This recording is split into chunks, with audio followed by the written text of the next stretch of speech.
영혼을 건강하게 하는 미디어를 선택하라. 일요일 아침 주중 모임, 소그룹 이것들은 필수적이며 필수 불가결하다. 그러나 그 모든 시간을 다 합쳐도 그리스도인의 일주일 중 서너 시간에 해당할 뿐이다. 한편 젊은 그리스도인은 일주일에 평균 40, 50시간 이상을 각종 스크린 및 소셜미디어를 보며 보낸다. 그들은 거의 끊임없이 틱톡을 한다.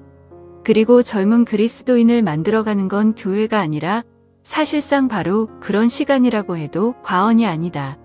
이것이 바로 그리스도인 부모, 목사, 청년 사역자가 학생들의 삶의 상당 부분을 차지하는 이 영역에 관여해야 하는 중요한 이유이다. 젊은 그리스도인은 어디에서 주로 시간을 보낼까? 주로 무엇을 보고, 듣고 또 읽고 있을까? 그들은 거기에 시간을 쏟기로 결정한 이유는 무엇일까? 그리스도인 젊은이라면 성경적 지혜를 바탕으로 어떤 매체가 그들의 영혼에 영향을 공급할 것인지 아니면 독이 될 것인지를 평가하기 위해 나름의 기준을 가지고 있을까? 당신이 부모, 목사, 청소년 지도자 또는 멘토라면 미디어와 관련해서 다음 5가지를 놓고 젊은이와 진지하게 토론하라. 첫째, 당신은 극단으로 오가고 있는가? 내가 받은 복음주의 양육은 감사하게도 지나치게 간섭하거나 율법주의적이지 않았지만 20대의 나는 지금은 본 것을 후회하는 수많은 R등급 영화를 포함하여 다양한 미디어를 접하고 즐겼다. 그러니까 나의 진자, 즉 줄 끝에 추를 매달아 좌우로 왔다 갔다 하게 만든 물체는 이 끝에서 저 끝까지 너무나 극단적으로 움직였다. 한때는 지나치게 조심했고 어느 순간에는 아예 정신을 차리지 못할 정도로 무비판적인 반대 방향으로 말이다. 하지만 30대 후반이 된 지금 나는 이러한 양극단의 중간에 자리를 잡고 있다.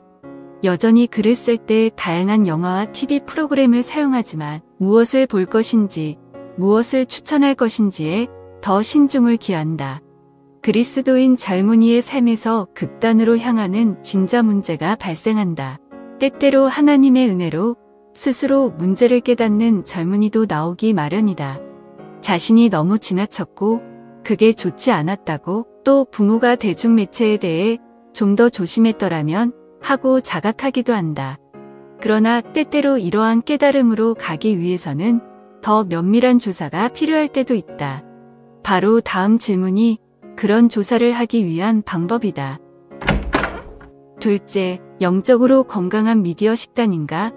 우리 몸에 들어오는 것 곧 음식이 몸을 건강하게 또는 아프게 하는 것과 마찬가지로 우리 영혼에 들어오는 것, 즉 사상, 이미지, 목소리, 논쟁도 우리를 영적으로 건강하고 현명하게 만들기도 하고 반대로 병들고 어리석게 만들기도 한다.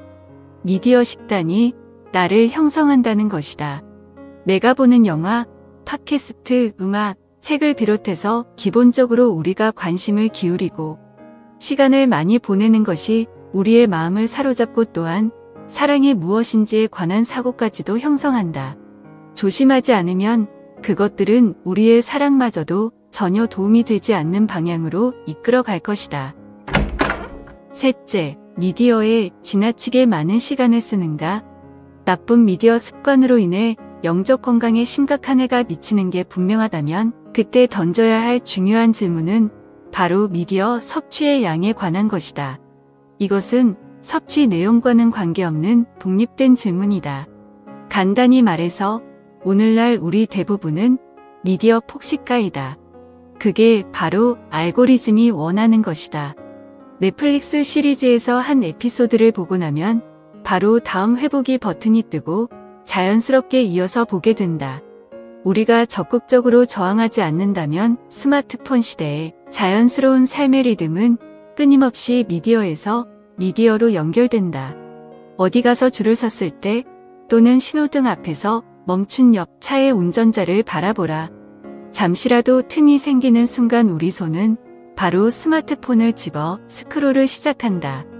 우리는 거의 그렇게 습관이 들어있다. 그 결과는 우리 삶의 모든 마지막 흔적이 디지털 콘텐츠에 지배당하고 있다. 이건 영혼에 결코 좋은 게 아니다. 끊임없이 지배하려는 미디어에 저항하도록 학생들과 자신에게 도전하라. 처음에는 작게 시작하라. 5분 동안 버스 정류장에 혼자 앉아 있을 때 휴대폰을 보지 않을 수 있겠는가? 그런 다음 조금 더 크게 가라. 스마트폰으로 뭔가를 하는 대신에 책을 읽거나 자연 속에서 조용히 앉아 한 시간을 보낼 수 있는가? 2시간은 고요함과 쉼, 명상과 기도를 위한 공간을 회복해야 한다. 이건 절실한 문제다. 스마트폰을 내려놓는 능력은 이제 새로운 영적 훈련의 필수적인 항목이 되었다. 넷째, 미디어가 하나님을 더 사랑하도록 돕는가? 방해받지 않는 침묵을 그토록 어렵게 만드는 오락과 미디어의 과잉을 고려할 때 그리스도인으로서 내려야 할 최선의 결정이 무엇일까? 내가 제안하고 싶은 것은 성경적으로 이 질문을 고찰하는 것이다. 가장 좋은 방법은 예수님이 말씀하신 가장 중요한 2가지 계명을 고려하는 것이다. 하나님을 사랑하고 이웃을 사랑하라는 명령이다. 나는 이러한 문제에 대해 생각하는데 무려 수년을 보냈고 여전히 이런 단순한 생각을 계속해서 되새긴다. 그리스도인의 삶에서 대부분의 선택은 가장 큰 이 계명을 통해 걸러져야 한다는 것이다. 내가 하나님께 드리는 예배를 돕는가 아니면 방해하는가?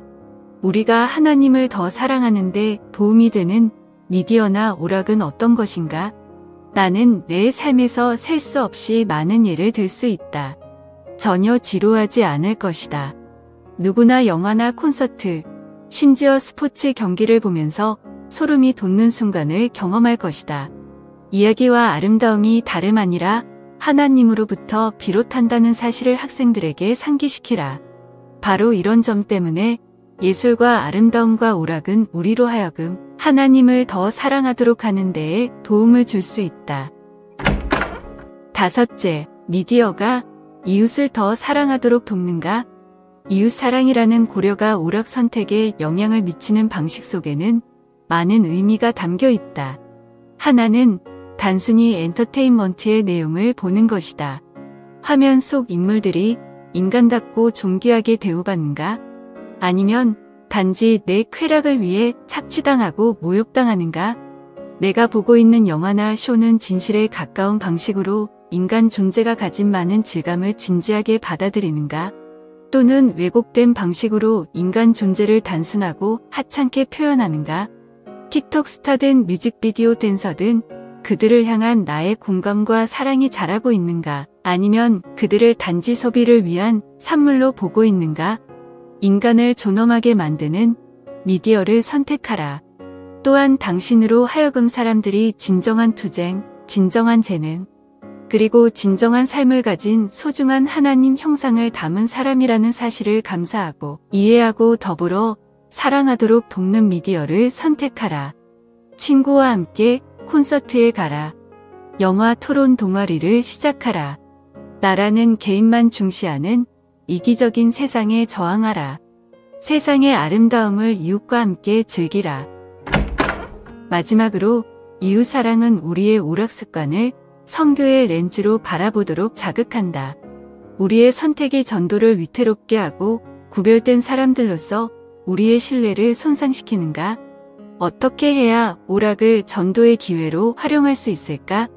대중문화에 대한 사려 깊고 비판적인 그리스도인 관찰자라는 위치가 주는 한 가지 가치는 세속시대의 질문, 갈망, 혼란, 우상에 대해 많이 배운다는 사실이다.